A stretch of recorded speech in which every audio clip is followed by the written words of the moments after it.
far as we can. Alright. Yeah, just back off. Hold it as much as you can.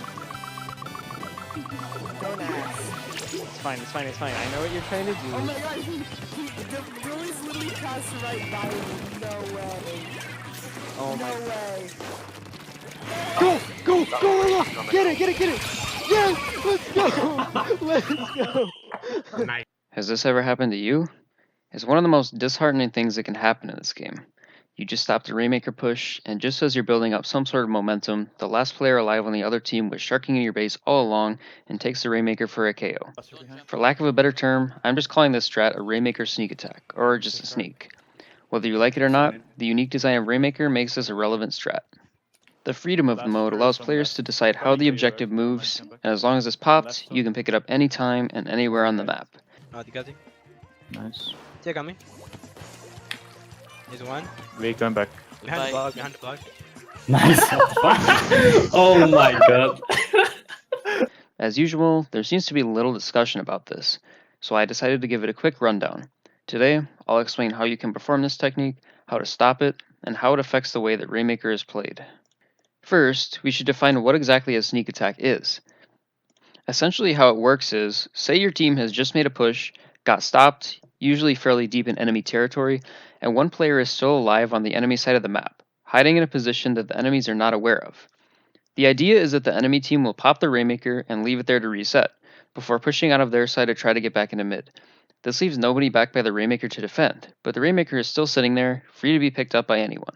From here, the player can easily swoop in, pick up the Rainmaker, and KO it before the enemy can react.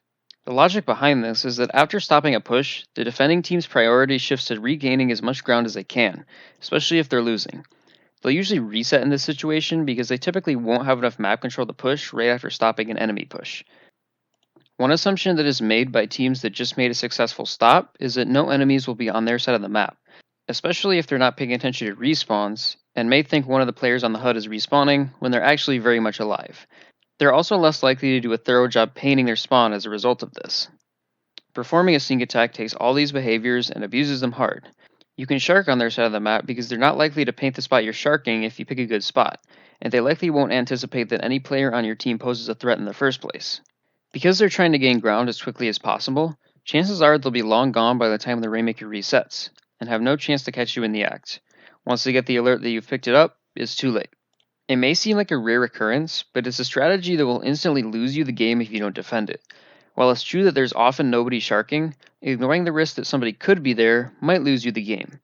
And it's honestly not that hard to pull off. I've only tried it about 4 to 5 times, but it's worked every time I've tried it. Here's a great example of this that I pull off in a scrim. I see the entire enemy team leave the area, so I know it's safe to try it. The closest player is actually the respawning ballpoint who isn't able to do anything in time. Even though I was surrounded by enemy map control, I still wasn't found since I picked a good spot to shark. I have 2 more examples here. The first one, I panicked a little bit since I was half trying to kill the pro and half going for the Rainmaker, so I committed a bit too early. Ideally, I would have waited until right before the Rainmaker reset to make sure the other team was out of the area, but the fact that it still worked even though I screwed it up shows how devastating this can be. In this next one too, also not a great example, I did this in league pairs, but it does a good job showing that the entire enemy team is not focused on the Rainmaker at all, and that's what enables me to grab it. Now that you've sort of seen what it's supposed to look like, I'm going to run you through how to do this, and how you should react depending on what the enemies are doing. The first step is pretty self-explanatory. You just gotta find a good sharking spot and make sure the enemies don't see you. Sometimes you may end up sharking after a lost push and then realize you have a chance to sneak it, or you may be able to consciously select a spot to shark with this idea in mind. From here, there's a few things you need to look out for. Where the enemy is focused, how much longer until the Rainmaker resets, and where the enemies are going. All these things combine to tell you when it's time to go, and whether or not you should abandon your plan. If the enemies are all focused away from the Rainmaker and moving towards mid, then as long as no enemies are near enough to see you, you have the green light to go at any time. It's generally a good idea to wait until the Rainmaker is fairly close to resetting, since the enemies will likely be furthest away from you at that point. Back to this example, you can see that I pick it up right as it's about to reset, and I do this to eliminate any chance of an enemy still being close enough to see me and defend it. If an enemy saw you sharking, you can either attempt to duel them or simply retreat. Since your team just made a push, losing a duel shouldn't be too punishing as long as your team still has mid control, but it's ultimately your call.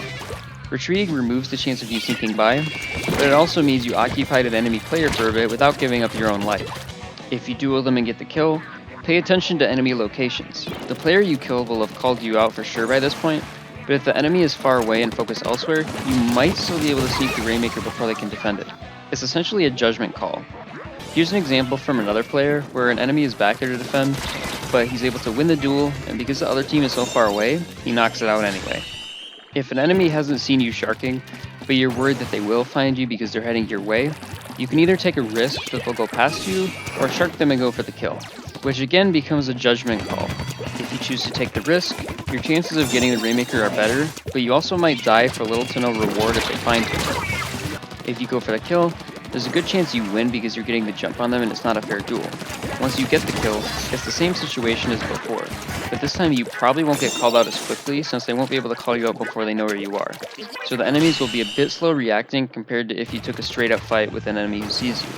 In addition, if you win the fight and don't think you can sneak it, you can simply retreat.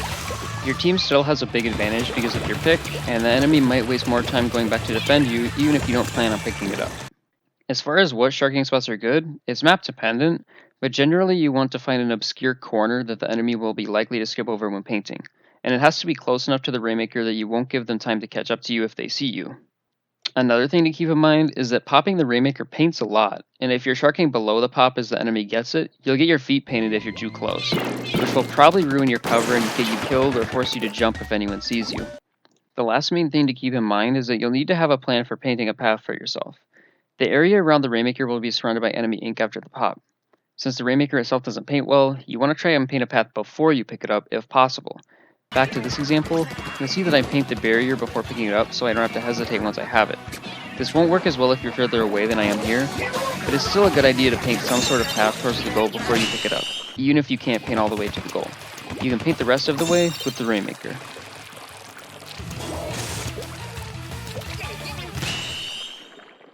Now that you know how to execute it, I want to go over how you can stop it. In my opinion, this is even more important because, from my experience, any teams can be really unaware when it comes to this situation. There are a couple different ways you can effectively stop it.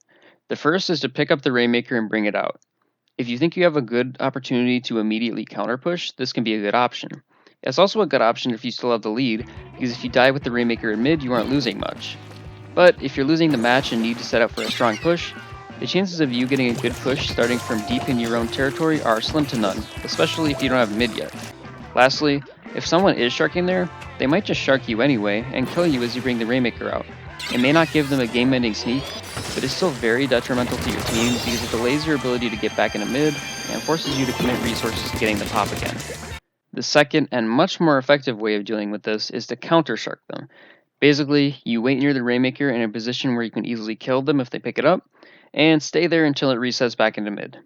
The advantage of this is that the enemy will have no idea it's not safe for them to try it, so you're pretty much guaranteed to stop it, since the Rainmaker can't really do anything to defend itself when it's jumped on, as long as you have a weapon that can quickly and reliably kill it. Here's a great example of me doing this in a Japanese solo queue match, where I had their whole team try this back to back by jumping to each other in our spawn, and I was able to shark the first two and shut it down.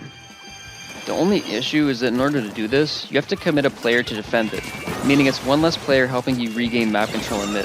If you have the lead, it's a much better play since you don't need mid control quite as urgently, but still, if nobody tries sneaking it, you commit a lot of time to shark with no reward.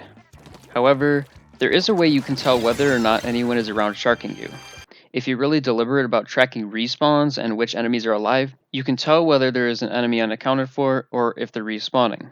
If you get a wipe, for example, you know there's no risk of a sneak, provided they don't have beacons, so your whole team can leave and go into mid. If the HUD shows enemy players alive, but you've kept track of them and know they're coming back from spawn, you know it's safe. If you see all the enemies that are still alive and know that they won't be able to sneak it, let's say they're in mid, that's also a good indication. If the enemy team is 3 down, and the last player is nowhere to be found, that's a red flag that someone is sharking somewhere.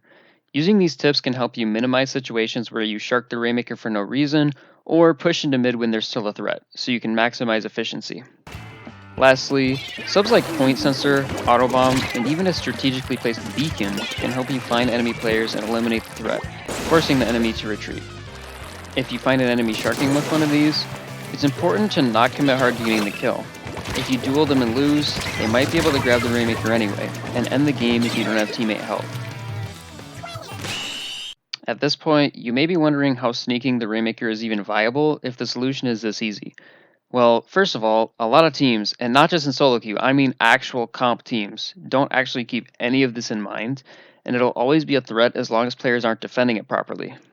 Second, the fact that you have to commit a player to defend means that even if the sneak attack itself won't work as often, the mere threat that the enemy could do it forces you to commit resources elsewhere, which makes it harder to gain map control after you stop a push, ultimately leading to slower pushes back into mid. Well, that's all I have for you guys. I hope you learned something and that you can apply some of this into your gameplay. This is a really overlooked part of the game, and I hope in the future more attention is directed towards it. If you enjoyed this video, consider checking out my Twitch or my Twitter, both in the description below. I try to stream in the evenings whenever I can, and post on Twitter anytime I'm going live. Thank you guys for watching, and I hope you have a good one.